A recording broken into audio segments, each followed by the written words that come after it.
Hello YouTube, I hope you're all well and welcome back to my channel. Today I will be reviewing Ridley Scott's critically acclaimed science fiction horror Alien. Alien is a much admired work and it was the initial film in what was to become a highly popular franchise. Alien's illustrious cast is unusually small and it instigated Sigourney Weaver's highly esteemed career. The film is based upon a story co-written by Dan O'Bannon, who has enjoyed success with notable films such as The Return of the Living Dead, Dark Star and Total Recall. O'Bannon was inspired by a plethora of images when he was writing the script for Alien and wanted to come away from the usual horror tropes.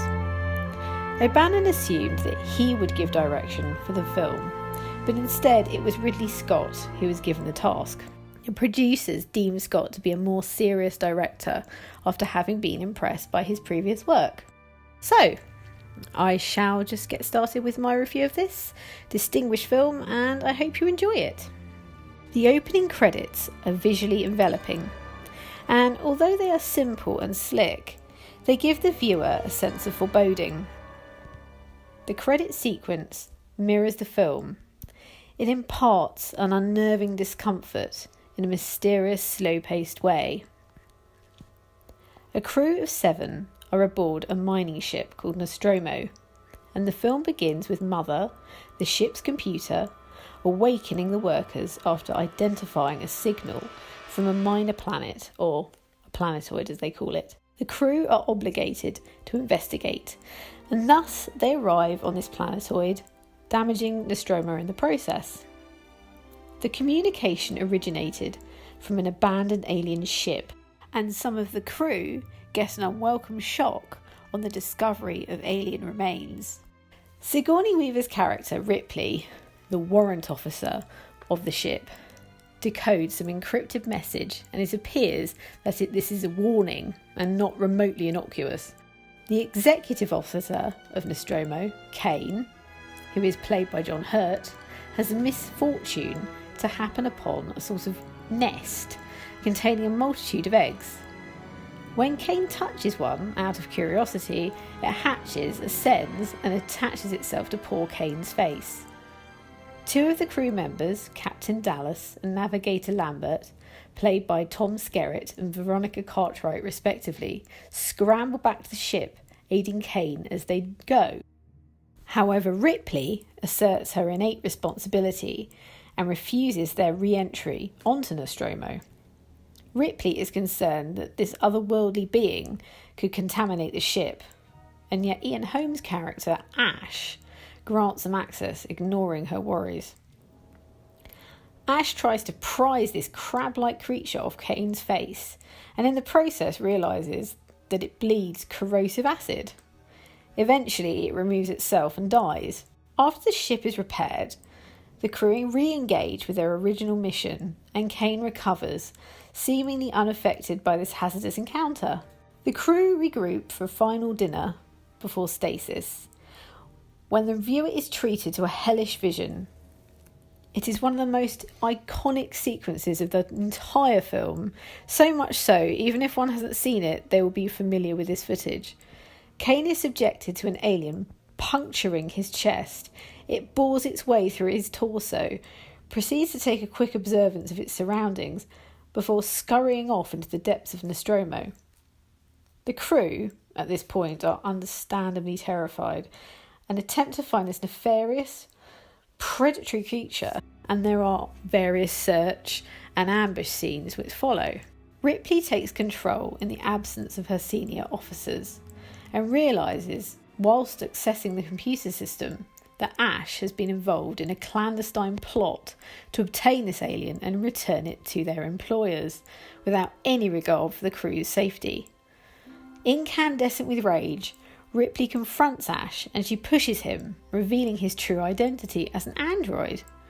He reacts by trying to choke her. But Ripley is rescued when the remaining crew members attack him. Ash's head is dislodged from his body. Ripley, Parker and Lambert make the decision to revive Ash, and they stand by whilst the android divulges that his modus operandi was to keep the alien alive. Moreover, Ash is vociferous in his praise for the alien, whilst informing the crew's chance of survival is uncertain. They incinerate him, which I think is probably a result of his sneering.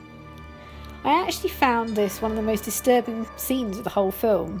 Ash's character was robotic from the start, yet once disconnected it triggers a visceral experience. Ripley, towards the end, is the only remaining crew member and instigates an explosive process, hoping to escape onto Nostromo's shuttle. The alien interpolates her mission. I shall not discuss the ending of the film, but I will say that it doesn't disappoint, and it could be a standalone film. When I researched this film for my review, I discovered a number of facts. It was originally entitled Star Beast, which arguably is a terrible name for this film. The word alien came to O'Bannon, as it describes and names what the creature is. The gender of the alien is not apparent, which the writers felt added a layer of uncertainty to the dynamic of the film. Actually, the script was written in such a way that the cast could have been male or female actors. They were interchangeable. It has also been noted that the cast are not typical for that of a traditional horror film. They are generally older, which adds a sense of authenticity to the film. They are believable characters. Veronica Cartwright disliked her character, Lambert. She felt that she was hysterical and flimsy. She is the antithesis of Ripley. Tom Skerritt was only persuaded to do Dallas when Ridley Scott was the director and the budget had increased. The alien itself was based on the imaginings of a Swiss artist, H.R. Giger, and although the alien does not feature massively in the film, it is both at once elegant and petrifying. Ridley Scott wanted his interpretation of the script to be frightening, and he has referred to it as the Texas Chainsaw Massacre of science fiction.